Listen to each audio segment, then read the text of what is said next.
from Eden Grove, the lecture hall, one of the lecture halls at Rhodes University, which is hosting the 11th installment of the Highway Africa Conference. And tonight, as I said earlier, the big highlight is the Highway Africa Awards that will be held at the Monument. And we're quite honored right now to welcome on the studio the head of Journalism and Media Studies at Rhodes University, Mr. Berger. A good welcome to you. Good morning. Well, I know we're supposed to talk about the publication, 50 years in journalism, but it's quite exciting to see you've been away for a year. There's an acting person in your place. Tell us about that.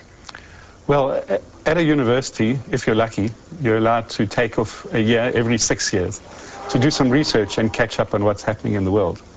And so I went away, and I went to Kenya and Uganda and Ghana and Nigeria and the USA and Singapore and China and Australia. Wow. And I came back and everything's organized. Fantastic. You're one of the co-founders of the conference. What's your feeling about the organization this year? Well, it's better than ever, and the conference is bigger than ever, and there's more people coming. And there are lots of different groups that come and have their meetings parallel to this, like the African Editors Association. You're quite an active member in SANEF, the Editors Association here in South Africa, and you come back, and one of your big backers in Highway Africa has pulled out of SANEF. What are your thoughts on that? Well, SABC members are still participants in SANEF, because SANEF is based on individual editors, not media houses. But SABC used to give some money towards SANEF, and that's what has stopped. I think it's a sad thing that has happened, because in a way it says, well, we're not prepared to talk in the same forum. But more recently, SANEF contacted the CEO of the SABC, and he said, fine, let's carry on talking. So I'm quite sure, because it's the same family, it's the media, yes, that these groups will, the SANEF editors, which include some broadcast editors in the private broadcasting and newspaper editors and some online editors, and people like me, senior educators, yeah, we'll keep on talking with SABC, because it's, you know, we all are media people at the end of the day. You're not only a senior educator, your voice is valuable within the media space in South Africa. What should be the solution? And maybe let's touch on the theme for this year, quality and professionalism, and how it touches on some of the issues on why the SABC pulled out of SANEF. Well, there's always a debate, what is professionalism, when is it professional? Some people would probably even say that Woodward and Bernstein, when they did the famous Watergate that showed that Nixon, the US President Nixon, was involved in authorizing burglaries. Professionalism was questioned. Yeah, we're professional in getting secret information based on documents that were supposed not to be circulating. Yeah. So it's always a debate, what is really in the public interest? And of course that's the big discussion in South Africa. Was the story about the Minister of Health in the public interest or not? And the way they did it, was it in the public interest? Now, I don't think anybody eventually can say 100% this is or this is not. But at least we should be debating these issues, so that instead of saying you are completely wrong, we will not speak to you, let's say we disagree strongly with you, where can we find the common ground? Because the history of South Africa also is, South Africans, you know, they always argue, dispute, fight. This is the history of this country, but we hang together because finally we agreed, let's find what we can actually live together with. And so I'm confident we will move beyond this. The conference is in its 11th year. Are you satisfied with how it's progressed? Is it meeting its objectives?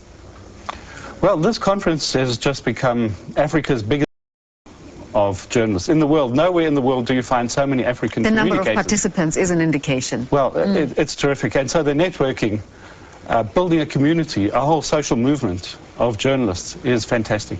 And also what we do is we really try and build people's skills, how to do research on the internet, how to publish on the internet, how to use mobile phones, how to debate ethics. And I think SABC and Rhodes University, now speaking with my Rhodes University hat, together we've made this partnership. And we've had some help, of course, from government, from the private sector, from NGOs, from associations, from donor institutions. So it's been a fantastic collaboration. In fact, this conference this year probably has about 30 different partners coming together to make sure it happens. Let's talk about 50 years in journalism. What is it about? African media since Ghana's independence. Okay, well, this is the book that we launched yesterday, and it's in English and it's in French. Oh, fabulous. Yeah. Tonight is in English and French. Absolutely. Something to look forward to. This is the beginning, because Africa, of course, recognizes many languages. We still need to do it in Swahili. We need to do it in Arabic. We need to do it in Portuguese. Well, when we get the resources. But sorry. This book was really done on behalf of Highway Africa, and SABC was a great supporter. There's stuff in here about SABC. And with this African Editors Forum. And it really represents an attempt to say, let's look at the whole continent, what has happened to media in 50 years.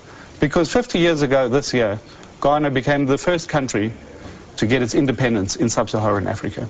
And after Ghana got independent, everybody else followed quick, except South Africa was very late.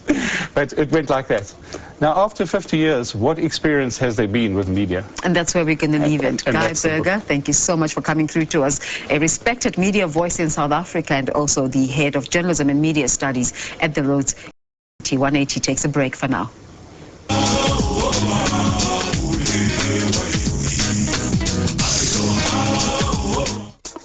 Coming soon on Africa Within, we return to Zambia and unearth its natural and cultural charms. We bring you another update on the recent Cape Town Fashion Week, this time with the Positive Collection. At the Lion Sands, we create new taste sensations with sushi prepared African style.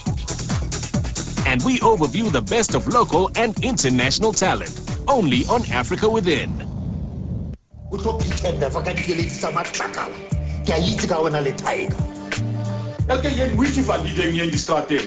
kan ek my eie broer doodmaak? Wait a second. Now I respected your father's greatest passion. And I was there for gaming a out.